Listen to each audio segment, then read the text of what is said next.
Welcome to the Happy Rebel podcast, where we explore the realms of finding your calling, living your values, and doing the work of self-healing. Through candid conversations with fellow seekers, we'll uncover ideas and concepts that challenge, expand, and empower us to embrace our authentic selves and live with intention. Hi there, I'm Kelly Street, owner of Happy Rebel and your guide on this journey. I'm known for my insatiable curiosity and tendency for pushing boundaries. I've always been a challenger, eager to question the status quo and explore the uncharted territories of personal growth. So join me as we navigate the twists and turns of life's journey, seeking out the wisdom and insights that illuminate our path towards fulfillment and rebellion against the ordinary. Before we get started, I want to remind you to connect with me on Instagram at Happy Rebel, where you can ask questions and share your thoughts. Remember, you are never alone on your path to becoming a happy rebel. This is the Happy Rebel Podcast.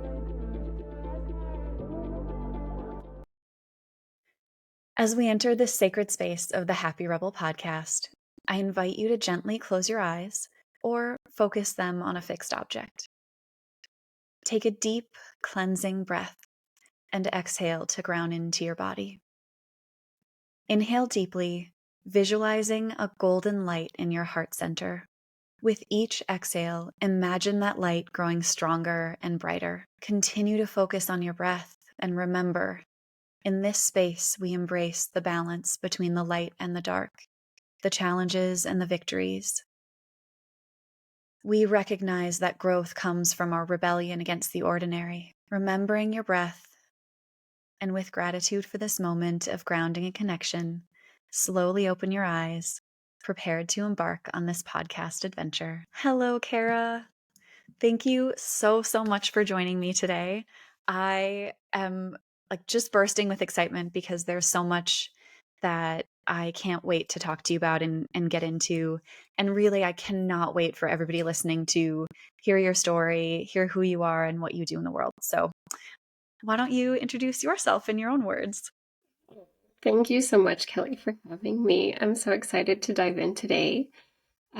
So I'm Kara Daniels. I am the founder of DeepRoot Connections, which is a space where earth, animals, nature, and spirit are all intertwined, alive, and communicating.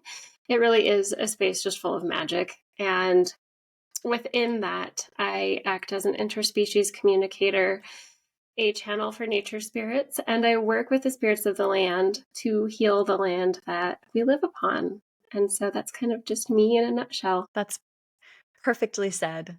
I think sometimes in this space of, a little bit alternative, a little bit different, I find it hard to figure out how to introduce myself sometimes. And I'm always inspired by how other people can encapsulate who they are in that 30 seconds of this is what I do and this is who I am in the world. Yeah, I struggled with that too for a really long time. What label am I? What do I fall under? And then finally I was just like, I don't know, I'll just do this. It seemed to work. It's hard. It's definitely a hard space to be in, especially in this space of health and wellness and spirituality. Yeah. Ugh. But you managed to really ground this alternative topic and alternative space that you're in, which I think is one of the things that I'm super inspired by from you, and why I wanted to talk with you more is how you work with things like animal energies and animal spirits and land energies and spirits, and yet do it and put it forth in the world in this really tangible, grounded way, which I know was a journey for you. I know you probably didn't start out that way. So how did you get started in the work that you do now? Yeah, it was a journey, a very turbulent one at that. Yeah. A little bit of my background. So, and I'll make this fast because it starts when I was a wee little girl.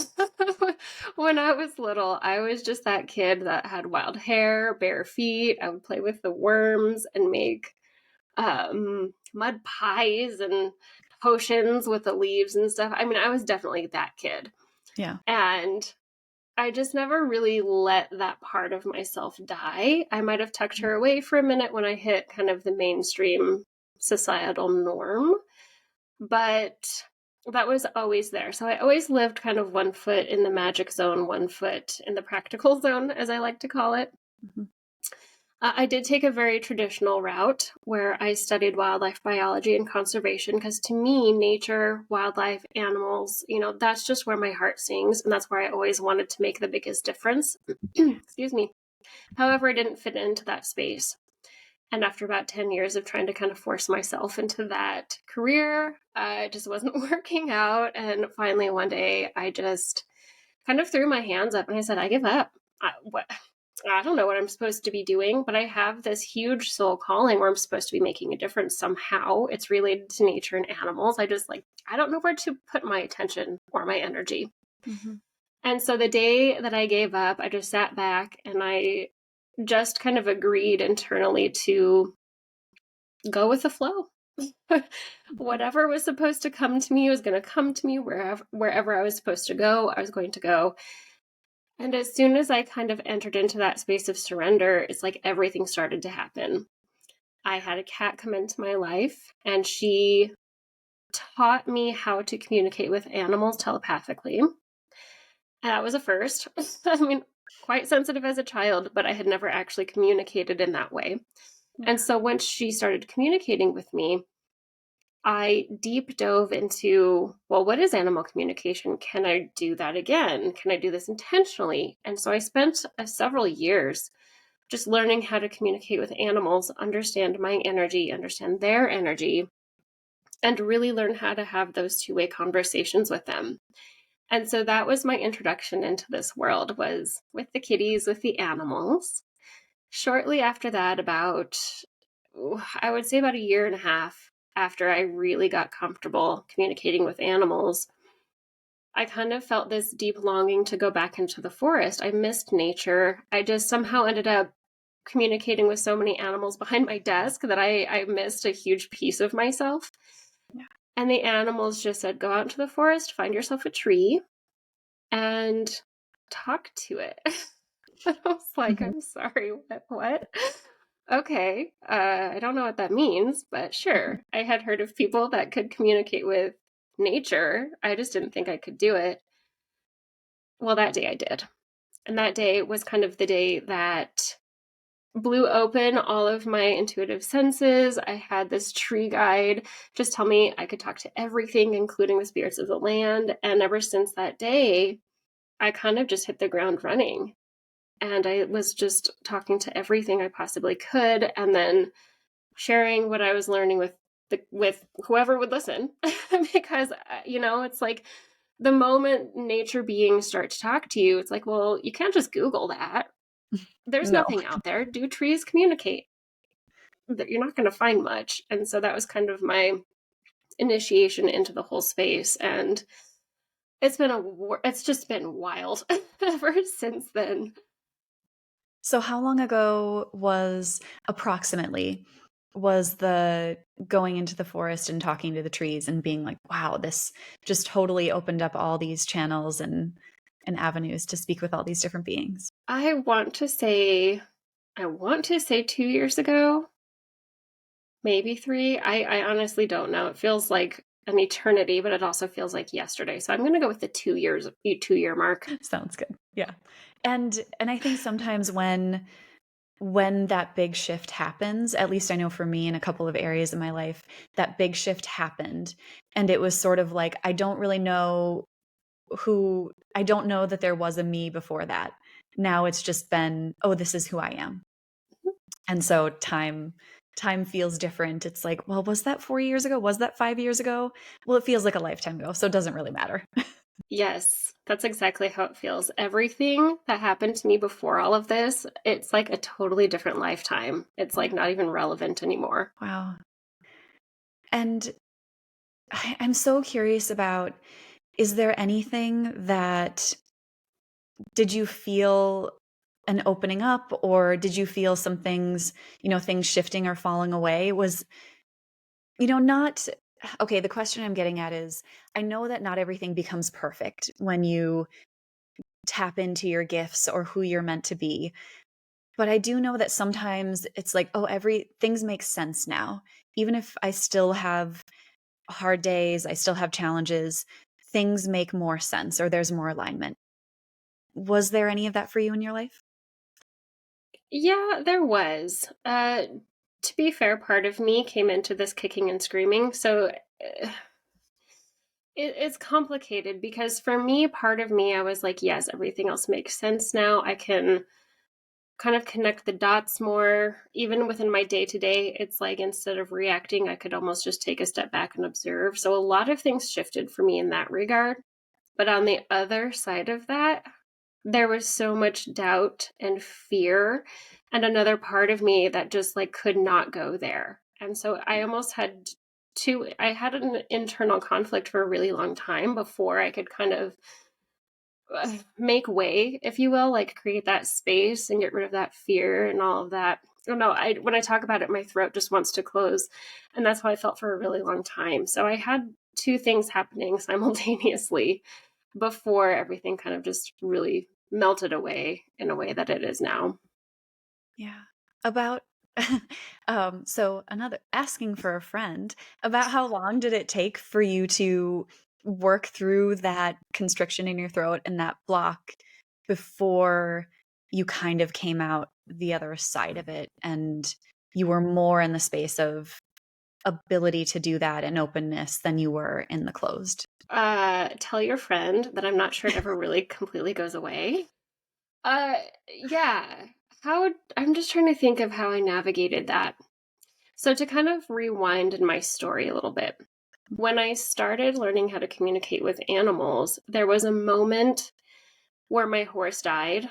And because I could communicate with my animals, with him throughout the process of him dying, he got injured. So it was kind of like a prolonged Yeah.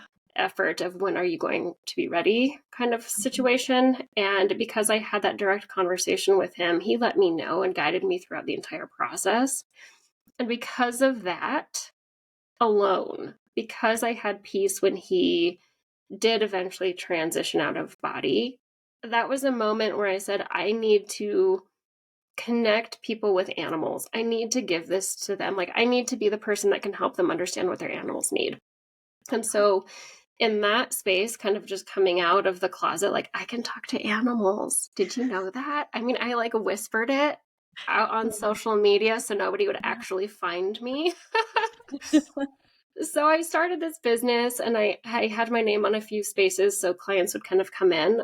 But when it came to actually just standing tall and proud and owning that, Mhm. I couldn't do it for a very long time. I literally created an account on Instagram to hold myself accountable, and I did nothing there. And I had a few of our really good friends, like lifelong friends. I thought, what are they going to think of me?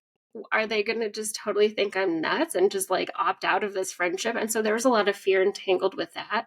Luckily, everybody was just like, yeah, that makes sense. So that was really nice. But it took me about a year of acting in the professional field to kind of overcome that space to where I could talk about animal communication comfortably. Yeah. And then the trees started coming into my space and they really urged me to share their messages. And I thought, I can't do that. I cannot come out of the closet and just say, I talk to trees too, and be comfortable with that, right? Yeah. Yeah. Especially because I have such a scientific background. Like that was a version of me that I was holding on to so tightly. And in fact, that's still something I'm working through Mm. is to just say, yeah, I talk to trees. This is a thing that can happen. And it was hard. It was really hard. But I don't think I really had a choice because my guides were constantly pushing me to go forward. They were constantly saying, as soon as you do it, the fear is going to go away. You just kind of have to share. And so going back to that blocked throat, I would make these videos and I'm like, I can't do it. Like I was comfortable because I wasn't live. I made these videos and then I would immediately delete them. And it's just like, I don't know how to do this and be comfortable. One day out of the blue, my tree said, no, just do it. And so I created a TikTok account. And this is my workaround, by the way, on creating my own comfort zone. So I created a TikTok account because nobody knew me there. I made a video and I just said, I talk to trees. And this is what they say. And that video went viral. And I thought, oh my gosh, like, can I hide again? Can I recoil? Can I like go back in my cave? Yeah. But the thing was that so many people responded and said, yeah, me too. Like, I've been doing it my whole life. And this is my experience. Or this tree saved my life because I got lost in the woods. Or I was mourning the loss of my son or daughter, and they gave me and backfilled me with so much love. So all of these people are sharing these incredible stories. And so for me, that was huge. That gave me that comfort I needed to be like, I'm not the only one. And somebody has to talk about this to give not my story, but these stories that are so much more incredible than mine a platform, space. And so, because of that beautiful community on that platform, I decided to just go for it and see what happened. And so, it took some time and it took a lot of inner healing and reflection, but honestly, it kind of was just like rip the band-aid off and go for it. And that helped the most because you can do all the inner work, which there is, but until you just kind of take that band-aid off, it's like you're going to just sit there and not actually take action, right? It's like Yeah. jumping into the deep end. It's like, I can do it. I can do it. And then you never do it until somebody literally like comes and pushes you over and they're like, oh, okay, that wasn't that bad. That's exactly how it was for me. Yes. Thank you so much for, being sharing that you're still in the process or that it's still hard Mhm. and that there is a part of that maybe never goes away. Because I think I sometimes am under this illusion that I'll one day just not feel that way or that I'll, hit a magic threshold and it'll be like, oh, this is easy. It's just easy to talk about how you how I talk to trees or how I feel the energies of things or whatever it is. And I think that's true for me as well, that it just might not get any easier and that there is a part of me that will be afraid of that judgment for a long time.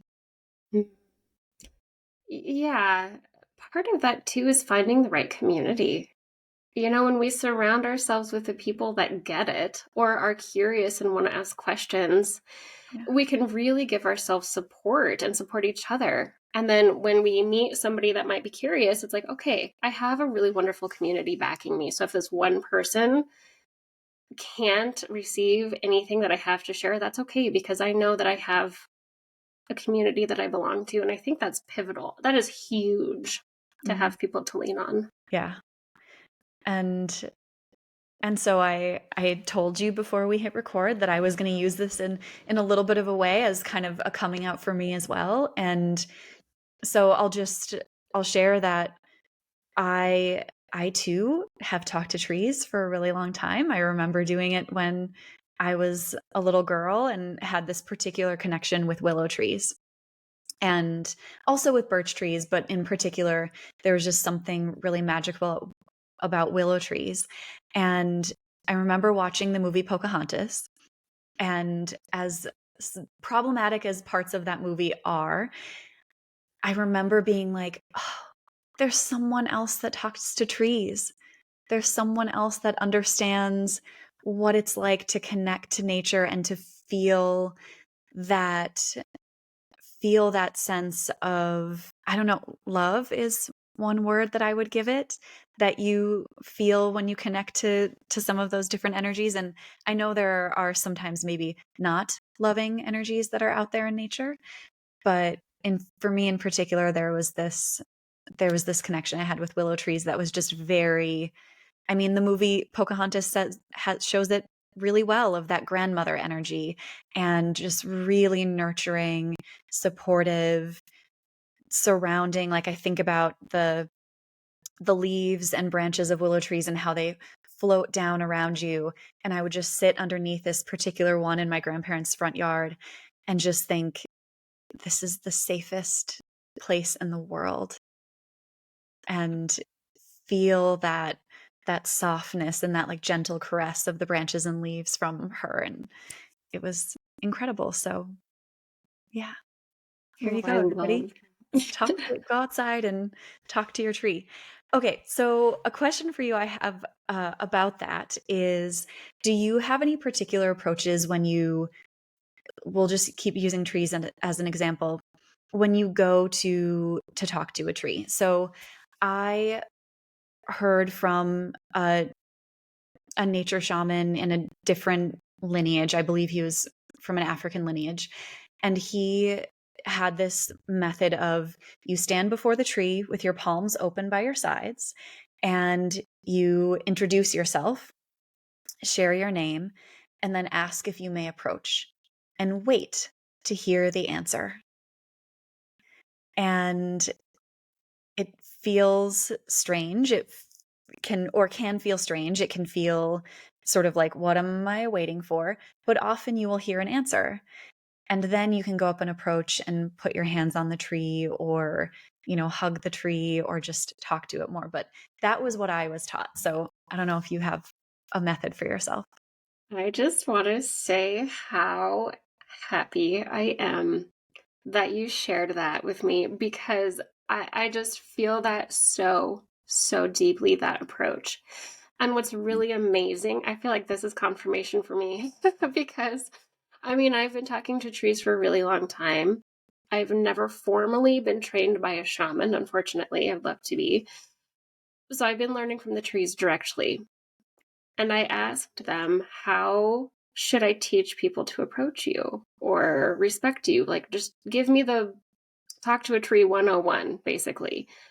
And that was the exact protocol they shared with me. They said, put your hands down by your sides, or up high is fine. The palms are important, just showing the palms of your hands to the tree. Stay just outside of their canopy, right? Because their energy falls right within their canopy mostly. Send your heart out, send some love to them, and ask for permission. It's almost the exact same approach. And you wait, you listen. Some trees do not want to talk to us, and some trees do. And so it's really important to ask permission. It's a sign of respect. And trees really appreciate that. There's a lot of people out there that hug trees, but they just go up and hug the tree. It's like, but you didn't ask. Yeah. Would you just go hug a stranger? No.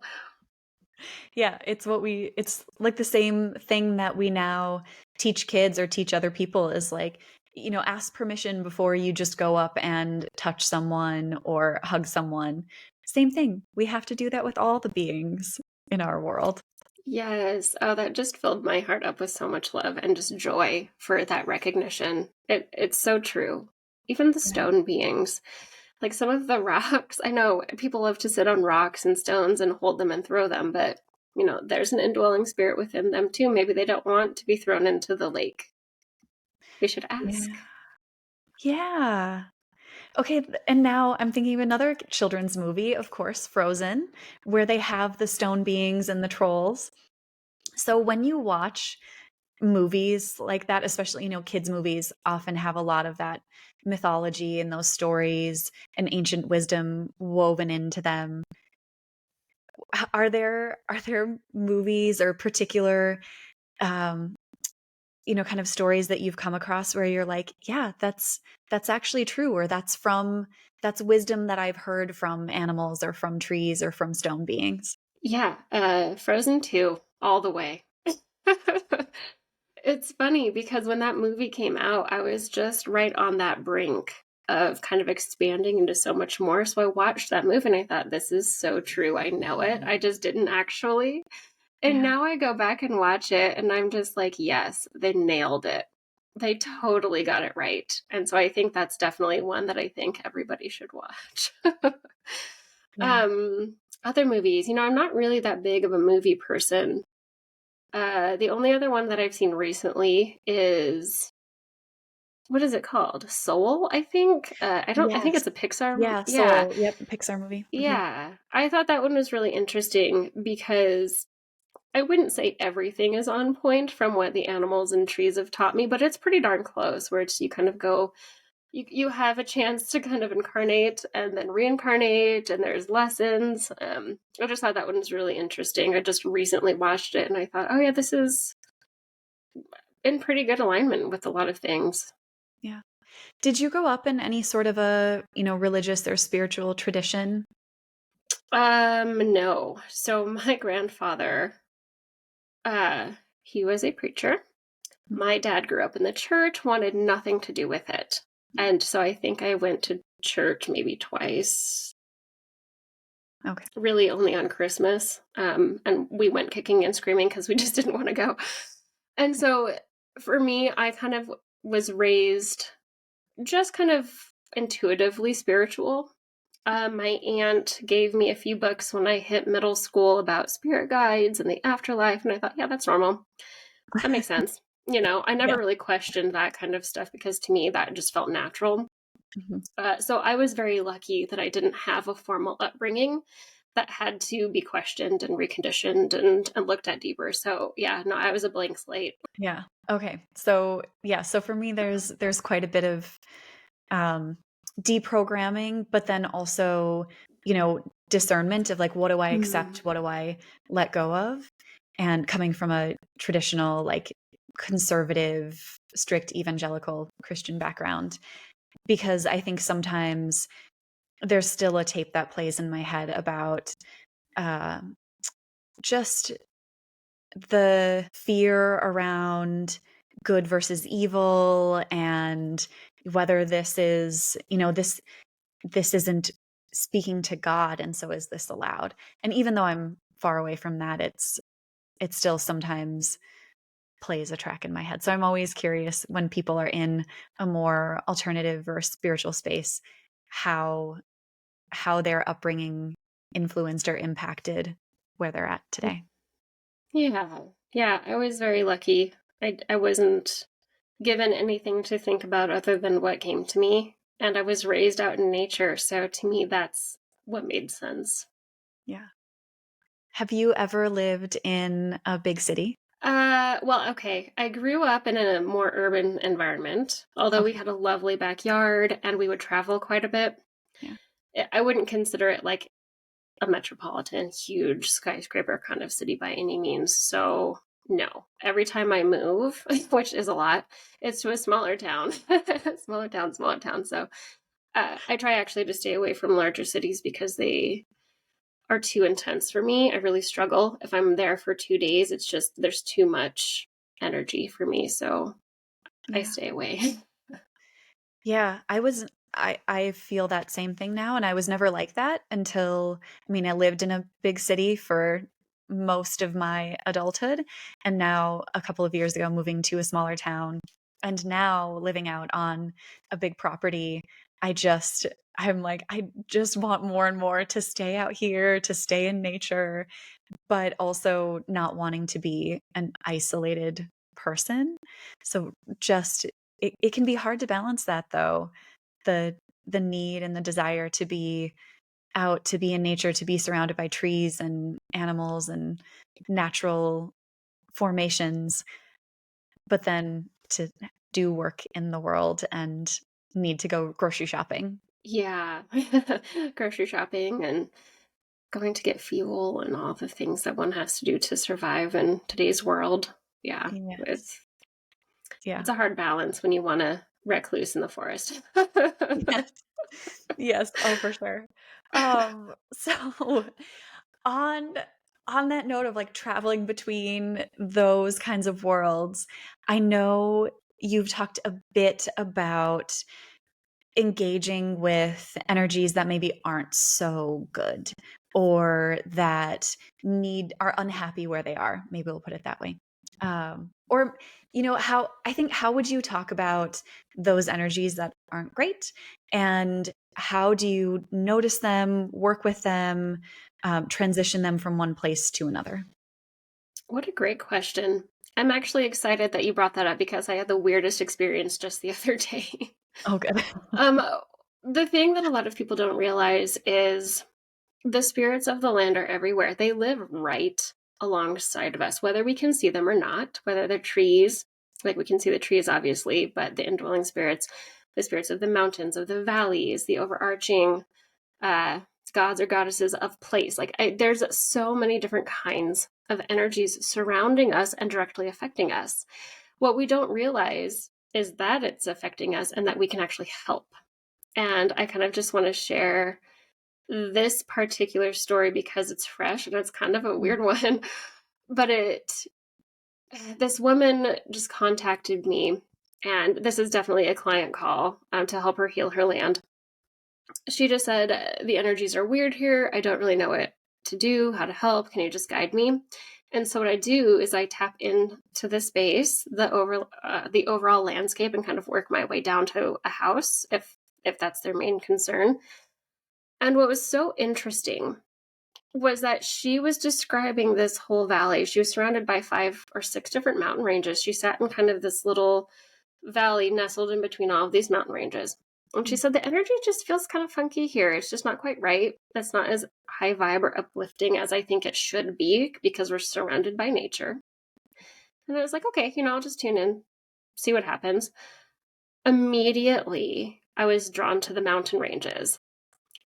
And I thought, what's going on here? I get a lot of masculine energy. I actually am getting really horrible headache. I'm feeling kind of angry. And that was just kind of flowing through me when I was tuning into the mountains. And one of the spirits of the mountain stepped forward and said the spirits of the mountains are not happy. And I thought, okay, well, what can we do? Like, how can we help this? And it was the coolest thing because all of the spirits of the mountains kind of stepped forward in the metaphysical astral realm. Yeah. And it was an opportunity for them to leave. And it was like they needed a witness, a human witness, to see this exchange occur.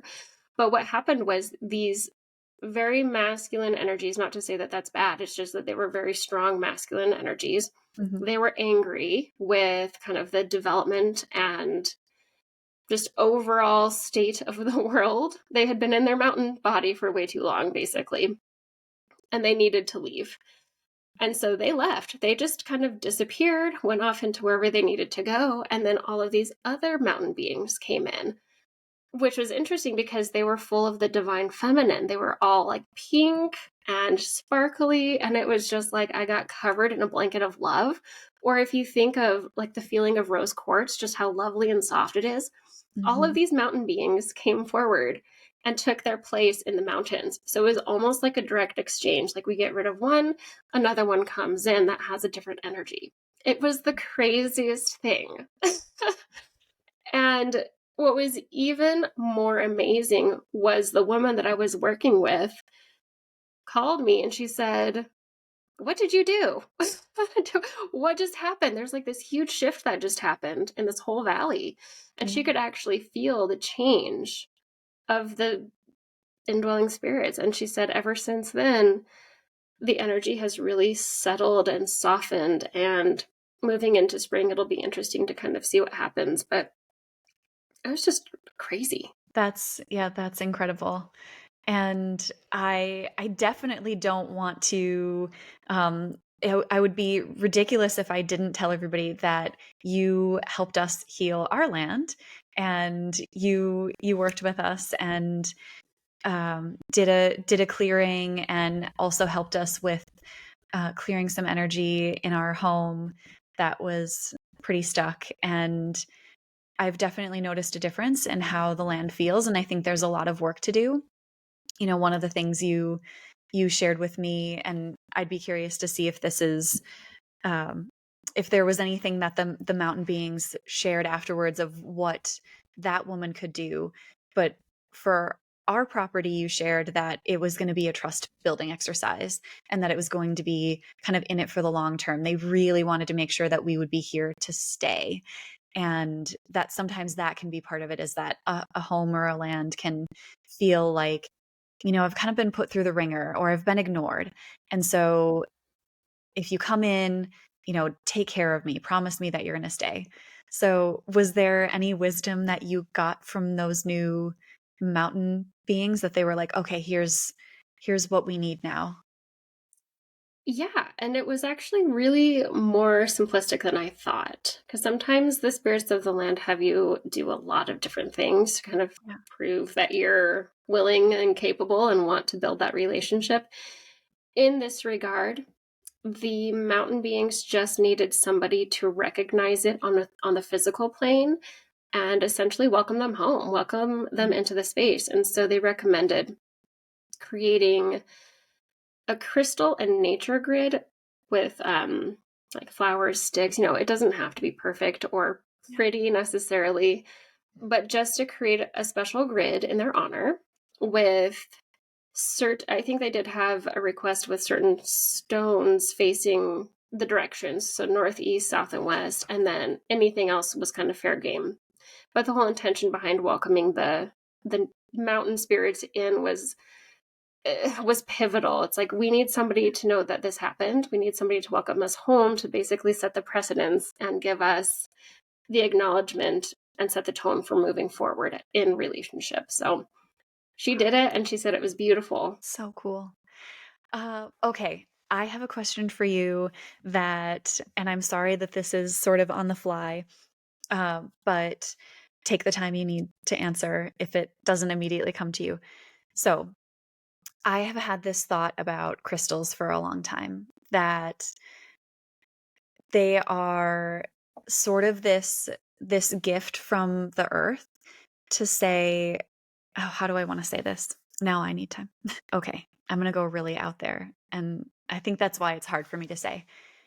I have felt like crystals are a gift from both space and the universe and from the earth coming together of like, hey, this is how magical and powerful the universe is, that the earth can create these incredible beautiful things with different frequencies and different energies, and just like pull it up from out of the earth and for it to come out when it's ready to heal something. And I don't know if that is exactly what I want to say, but that's the only way I can put it into words. So I don't know. Do you have hear things from crystals or have thoughts about that for yourself? I love it. And the back of my head tingled really intense when you said that. So that to me is a confirmation on some level of what you're feeling.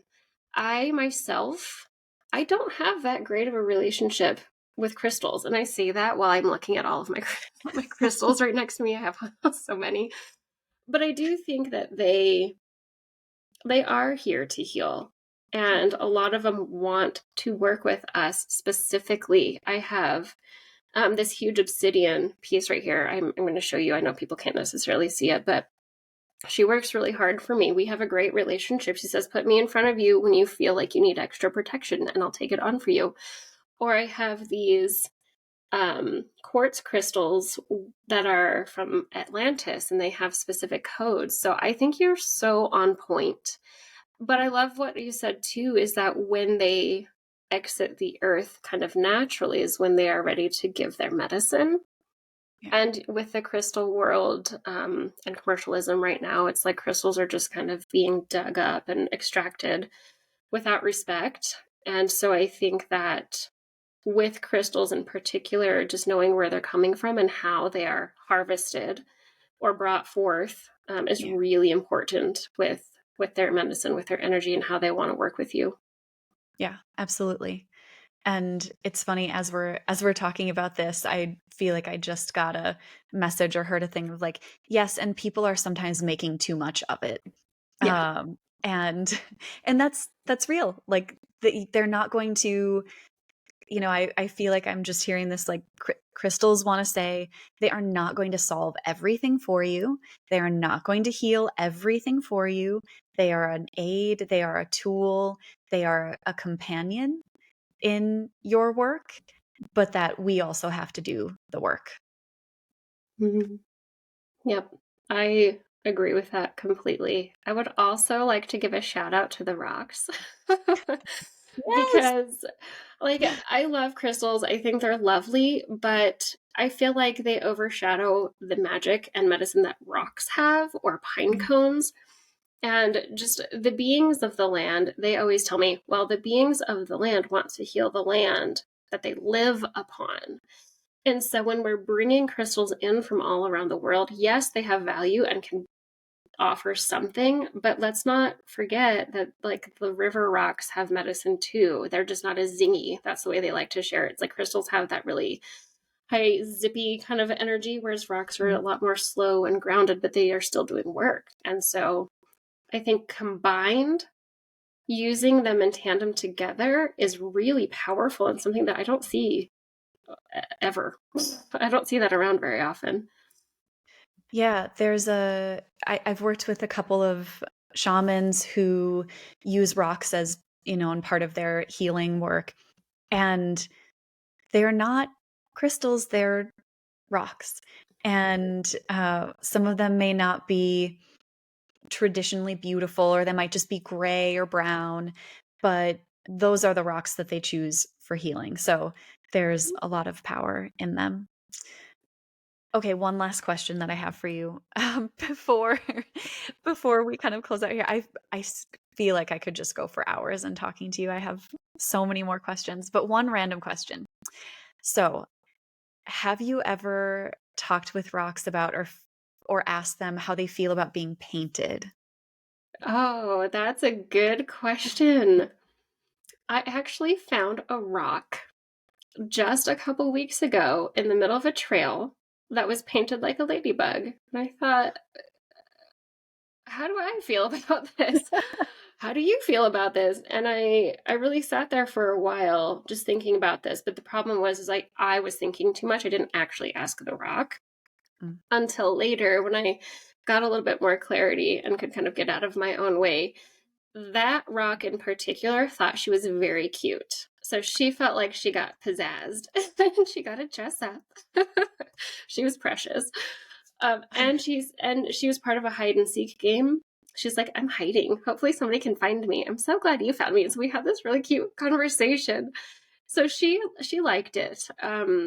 But that's the only experience I have with painted rocks. I would be curious to talk to more now, see what they feel. Yeah. Okay. I'll have to just ask. We painted a bunch of rocks. I just had this. I had this connection with our land in a meditation, and the land was like, dress me up, like make me, like celebrate me, celebrate the trails, make me look beautiful, like put your stamp on me, and do it in a fairly natural way, but just have little special things and celebrations everywhere. And so that people can find surprises as they're walking around. And I was like, okay, I will do that. And so we painted some rocks, and I was just curious about your take. And that sounds right to me. You just have to ask the rocks and feel into them of whether they want to be in their natural state or whether they want to be dressed up. Yeah, I really love that.